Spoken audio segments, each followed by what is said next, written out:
Viewers, আজকে করব pineapple bread pudding. এই পুডিংটি খেতে কিন্তু চমৎকার স্বাদের হয়। ডিয়ার ভিউয়ার্স, আপনারা যারা আমার ফেসবুক পেজে দেখছেন, যদি ফলো না করা থাকে অবশ্যই আমার পেজটি ফলো করে দিবেন।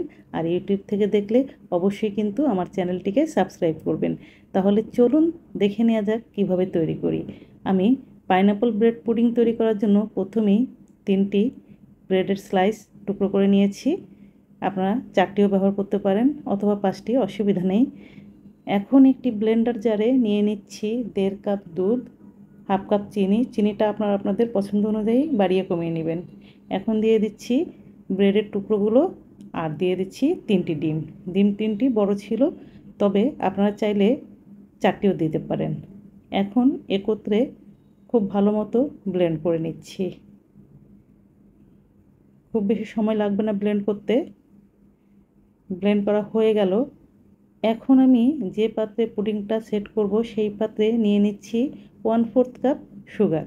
সুগারটাকে আমি ক্যারামেল করে নিচ্ছি। অল্প তাপে এইভাবে ক্যারামেল করে নেবেন। খেয়াল রাখতে হবে যেন পুড়ে না যায়। আমি ঘুরিয়ে ঘুরিয়ে ক্যারামেলটাকে করে নিচ্ছি। একটা সুন্দর কালার আসা পর্যন্ত আমি ক্যারামেলটা করে নিব। দেখুন আমার ক্যারামেলটা প্রায় হয়ে যাওয়ার পথে হয়ে গেছে। এখন নামিয়ে ঠান্ডা করে নেব। ঠান্ডা হওয়ার পর আমি পুডিংয়ের মিশ্রণটি দিয়ে দিলাম আর এর সাথে দিয়ে দিলাম কিছু ফ্রেশ আনারসের ছোট ছোট টুকরো। একটু নেড়েচেড়ে মিশিয়ে নিলাম। এখন একটি পলিথিন র্যাপ দিয়ে আমি ঢেকে নিয়ে স্টিম করে নিব 40 মিনিট। পানিটা ফুটিয়ে নিয়ে তারপর তাপ কমিয়ে আমি স্টিমটা করে নিব। 40 মিনিট পর দেখেন পুডিংটা হয়ে গেছে। এখন নামিয়ে ঠান্ডা করে নিয়ে আমি ফ্রিজে রেখে দিয়েছিলাম 2-3 ঘন্টার জন্য। ফ্রিজ থেকে বের করে এখন মোল্ড আউট করছি। দেখুন চমৎকার হয়েছে। সাইডে অবশ্যই একটু ভেঙে গেছে, যাই হোক।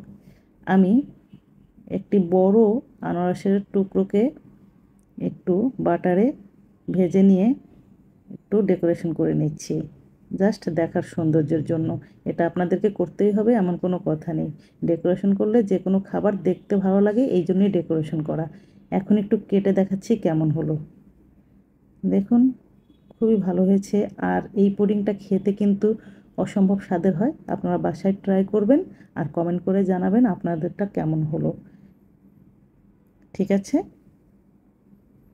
ভিউয়ার্স, আপনারা আমার কাছ থেকে আর কি কি রেসিপি দেখতে চান কিংবা আপনাদের কোনো পছন্দের থাকলে আমাকে জানাতে পারেন। আমি ট্রাই করব সেই রেসিপিগুলো শেয়ার করার। সবাই ভালো থাকবেন। আল্লাহ হাফেজ।